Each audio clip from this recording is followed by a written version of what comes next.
Boa noite, eu me chamo Tereza Raquel e nossa equipe irá abordar hoje acerca do tratamento de água. A equipe ela é composta também pelo Anderson Lima, Felipe Lima e Roberto Orhan. Bem, e o que é o tratamento de água? O tratamento de água nada mais é do que um processo de transformação que a água terá que passar para poder ser utilizada pela sociedade. Ela pode ser captada em rios, lagos, barragens e poços, e depois da captação é levada para a estação de tratamento, onde irá passar por diversas etapas de purificação.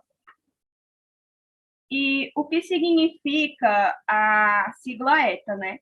A tão conhecida sigla ETA, que eu acredito que alguns de vocês já puderam escutar, ela significa Estação de Tratamento de Água e tem como objetivo eliminar os materiais orgânicos e os micro-organismos patogênicos da água, a fim de garantir que ela não apresente riscos para a saúde pública. E o sistema de distribuição. Depois que a água ela passa pelo processo de purificação, ela terá que ser distribuída na sociedade. E esse processo ele vai ser formado por um conjunto de tubulações, conexões, reservatórios e bombas hidráulicas, tendo como objetivo, né, como eu falei, de distribuir a água que já foi tratada, atendendo os postos de consumo da cidade. E qual a norma regulamentadora irá orientar e direcionar os profissionais para desenvolver uma rede de distribuição eficaz?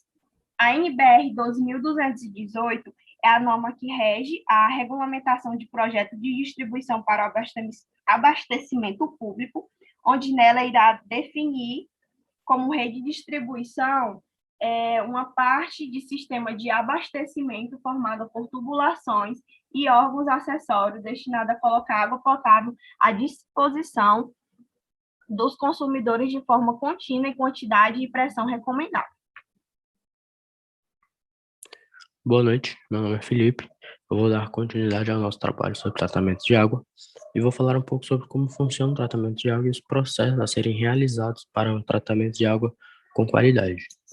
Primeiramente, é importante saber que o tratamento de água ele deve ser realizado por profissionais devidamente licenciados, como químicos, biólogos, engenheiros ou outros profissionais de áreas laboratoriais que tenham uma pequena experiência na área, para seguir todas as etapas do processo, a saber, a oxidação, coagulação e floculação, decantação da água, filtração, desinfecção da água, fluoretação e correção do pH, onde vamos ver mais na frente um pouco mais sobre as etapas e o processo.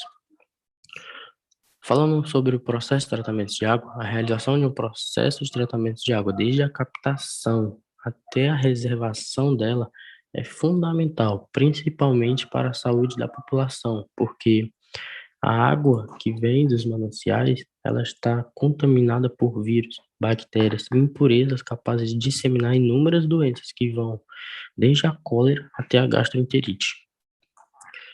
A primeira etapa do tratamento de água é a captação. A captação, né, em rios, em lagos, em poços, em barragens e etc., onde a água é captada e direcionada a um sistema de grades que retém os resíduos sólidos maiores, os mais grossos, como galhos, lixos e entre outros. A segunda etapa é a adução.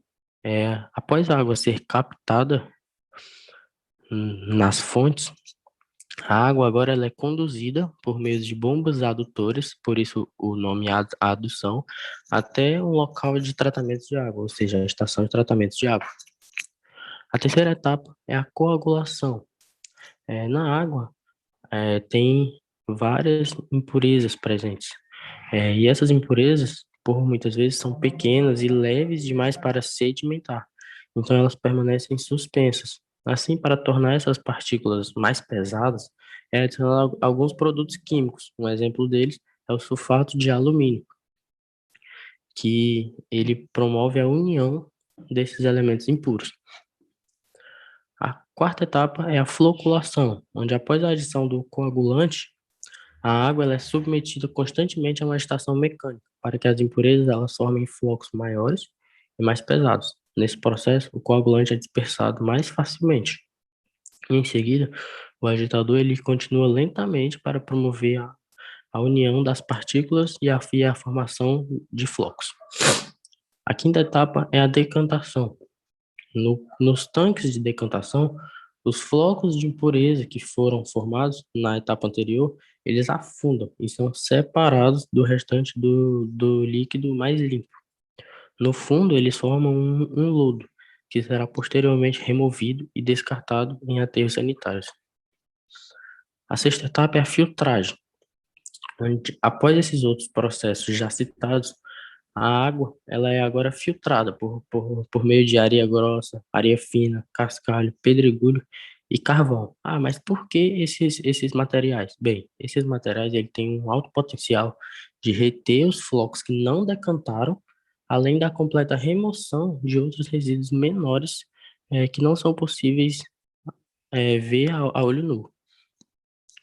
A sétima etapa, e uma das mais importantes, é a desinfecção, pois como foi citado, a água, ela apresenta várias bactérias, vírus, micro-organismos e materiais patológicos que podem gerar várias doenças.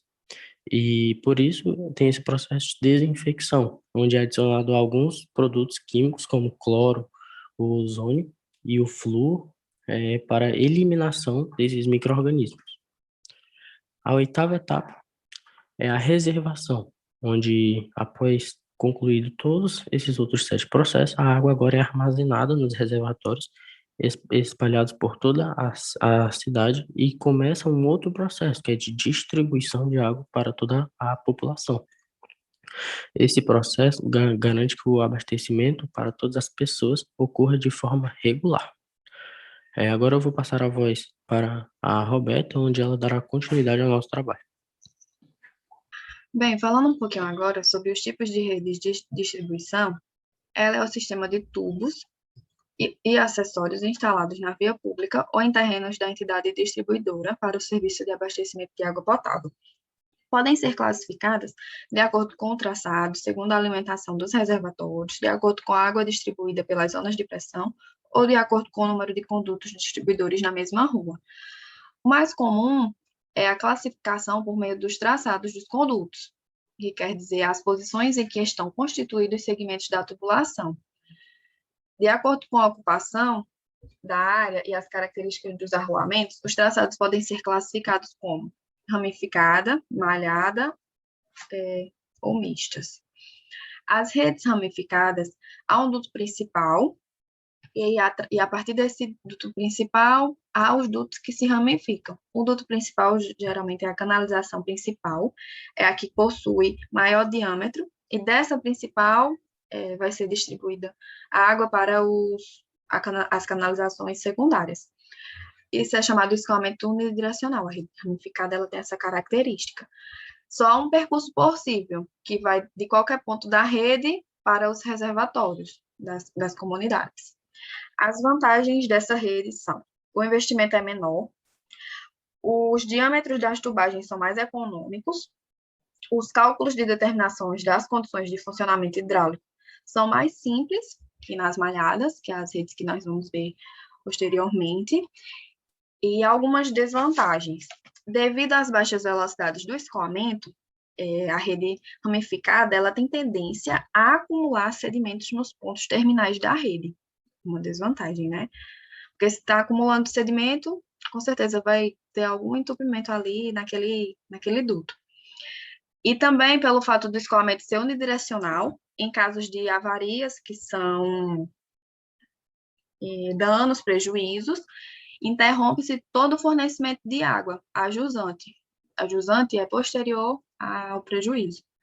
E nas redes malhadas, é o conjunto de tubulações que formam um circuito fechado, ou seja, elas fecham sobre si mesmo, constituindo malhas, como está representando aí a imagem. Isso quer dizer que ela já possui um escoamento bidirecional. Algumas vantagens dessas redes são: o escoamento bidirecional permite percursos alternativos, não só em uma direção, né? Em casos de danos e prejuízos nas tubulações, é possível isolar uma determinada zona na rede de distribuição, sem que todos os consumidores sejam afetados, que já nas ramificadas não poderia ser feito isso, porque as ramificações, ela depende do duto principal. Então, se fechasse uma parte, fecharia para todos os consumidores ali daquela área. Os efeitos das grandes oscilações do consumo com pressão é pouco significativo. E algumas desvantagens são: ela possui maior investimento, devido à necessidade de maior quantidade de tubos e acessórios, e também os cálculos de determinação das condições de funcionamento hidráulico, eles são mais complexos que nas ramificadas. E, por fim, há o tipo de distribuição de redes mistas, que corresponde aos dois tipos de redes que acabamos de ver, tanto as redes ramificadas como as redes malhadas. As duas em uma só configuração, certo? É possível ocorrer tanto o escoamento unidirecional e o bidirecional simultaneamente. A distribuição de água a uma comunidade, como foi visto de acordo com o traçado, pode ser feita por redes ramificadas, malhadas ou mistas. O que irá dizer o tipo são os estudos dos cálculos de determinação das condições de funcionamento hidráulico, levando em conta as características do ambiente que será abastecido, seguindo as normas para a construção das redes, analisando as distâncias e profundidades que precisará, garantindo a segurança para a população, para o sistema e qualidade da água fornecida. Até porque, se não for analisado, o prejuízo poderá ser pior posteriormente. Olá, boa noite. Meu nome é Anderson Lima. Eu vou falar sobre algumas inovações no mercado de distribuição de água. O mercado de sistema de distribuições de águas e tratamentos de água passam por constantes inovações tecnológicas. E eu vou falar agora um pouco sobre essas inovações tecnológicas mais recentes para esse tipo de sistemas, que são águas inteligentes, medidores de vazão, tecnologia de monitoramento, telemetria nas medições e softwares de planejamento. Falando um pouco sobre águas inteligentes. O Brasil passou por um momento de estiagem muito grande em 2015, principalmente no estado de São Paulo. Já em 2016, os níveis voltaram a subir e quase não se fala mais em novas crises hídricas. Mas com isso, as empresas que fornecem o abastecimento de água começaram a se adequar a usar tecnologias disponíveis para ajudar a combater o desperdício e uma nova crise hídrica. Uma das soluções foi a utilização do conceito de águas inteligentes, que esse conceito utiliza a combinação da inteligência artificial, da internet das coisas e do Big Data, que através de sensores instalados ao longo da rede de distribuição, coletam informações relevantes do sistema e com esses dados são processados por um sistema de inteligência artificial e manipulados por rede de dados, o Big Data, no caso, que podem detectar onde uma rede de distribuição está falhando e antecipar crises e desperdícios. Outro conceito tecnológico são os medidores de vazão. Hoje em dia, existem vários tipos de medidores de vazão com tecnologias embutidas. Os medidores de vazão são ferramentas que obtêm a medida de vazão de determinada substância, como o seu próprio nome sugere, tendo uma maior precisão das medições e maior vida útil do equipamento, sem necessidade de constantes manutenções. Os 5 principais tipos de medidores de vazão são medidor de vazão eletromagnético, também conhecido como medidor por tensão induzida ou magnética. O seu funcionamento está atrelado à lei de Faraday e sua precisão é de mais ou menos 0,5%. Esse tipo de medidor é encontrado geralmente a medição de águas residuais, cervejas, ácidos ou outros líquidos à base de água. Outro tipo de medidor é o de vazão da área variável, ou rotâmetro, que é constituído por um tubo cônico transparente, e esse tipo de medidor funciona com base no princípio de flutuação, ou seja, o fluido irá escorrer o fluido, na verdade, irá escoar para este medidor, onde há um flutuador mais pesado que o material. Outro tipo é o medidor ultrassônicos, que funcionam por efeito Doppler, e essa tecnologia fornece avaliações de velocidade de fluxo precisos e confiáveis para o sistema de tubulações fechadas. Outro medidor é o de vazão mássica Coriolis, que é capaz de coletar informações volumétricas de densidade, massa, concentração e de temperatura. E, por fim, o medidor de vazão Vortex, que faz medições volumétricas e da vazão da massa quando lidamos com gases a vapor. Independente do tipo de medidor, é importante que eles estejam adequadamente instalados, calibrados, pois essas ações garantem a correta medição de quantidade de água distribuída e permite maior controle de perdas. Outro meio tecnológico é a tecnologia de monitoramento. Atualmente, existem tecnologias de monitoramento e análise da eficiência da distribuição.